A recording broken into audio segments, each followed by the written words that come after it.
നിയമലംഘകർക്കായി ആരംഭിച്ച 2 മാസത്തെ വിസ പൊതുമാപ്പ് ആനുകൂല്യം നിലവിൽ യുഎയിലുള്ള അനധികൃത താമസക്കാർക്ക് മാത്രമേ ലഭിക്കൂ. കുറ്റകൃത്യങ്ങളിൽപ്പെട്ട് നാടുകടത്താൻ വിധിക്കപ്പെട്ടവർക്കും യുഎക്ക് പുറത്തുള്ളവർക്കും ആംനസ്റ്റിയുടെ ആനുകൂല്യം ലഭിക്കില്ലെന്നും federal authority for identity, citizenship, customs, port security വ്യക്തമാക്കി.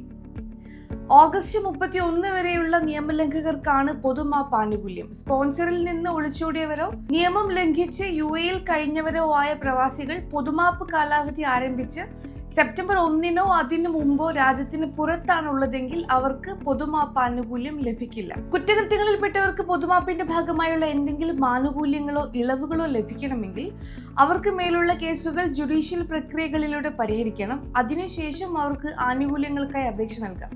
രേഖകളില്ലാതെ യുഎയിൽ ജനിച്ച കുഞ്ഞുങ്ങൾക്കും പൊതുമാപ്പ് പ്രയോജനപ്പെടുത്താം. പൊതുമാപ്പ് കാലയളവിൽ അവരുടെ സ്റ്റാറ്റസ് ക്രമപ്പെടുത്താൻ ജനന സർട്ടിഫിക്കറ്റും സാധുവായ പാസ്പോർട്ടോ റിട്ടേൺ ഡോക്യുമെന്റോ ആവശ്യമാണെന്നും അധികൃതർ വ്യക്തമാക്കി. യുഎഇ വിടാൻ തിരഞ്ഞെടുക്കുന്നവർക്ക് ഡിപ്പാർച്ചർ പെർമിറ്റ് ലഭിക്കുന്നതിന് സാധുവായ പാസ്പോർട്ടോ എംബസിയോ കോൺസുലേറ്റോ നൽകുന്ന പകരം യാത്രാ രേഖയോ ആവശ്യമാണ്.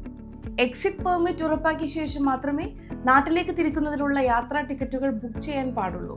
എന്തെങ്കിലും സാങ്കേതിക കാരണങ്ങളാൽ എക്സിറ്റ് പെർമിറ്റ് ലഭിക്കാൻ വൈകുന്നത് മൂലം യാത്ര മുടങ്ങാനുള്ള സാധ്യത മുന്നിൽ കണ്ടാണ് ഈ നിർദ്ദേശം. എക്സിറ്റ് പെർമിറ്റ് ലഭിച്ച് 14 ദിവസത്തിന് ശേഷം രാജ്യം വിടണമെന്നാണ് നിബന്ധന. പൊതുമാപ്പിലൂടെ രാജ്യം വിടുന്നവർക്ക് പ്രവേശന വിലക്കില്ലെന്നും പുതിയ വിസയിൽ തിരിച്ചു വരാമെന്നും അധികൃതർ വ്യക്തമാക്കിയിട്ടുണ്ട്. പ്രവാസികളുമായി ബന്ധപ്പെട്ട കൂടുതൽ വാർത്തകളും വിശേഷങ്ങളും അറിയാൻ പ്രവാസി വാർത്തയുടെ പേജ് ഫോളോ ചെയ്യുക.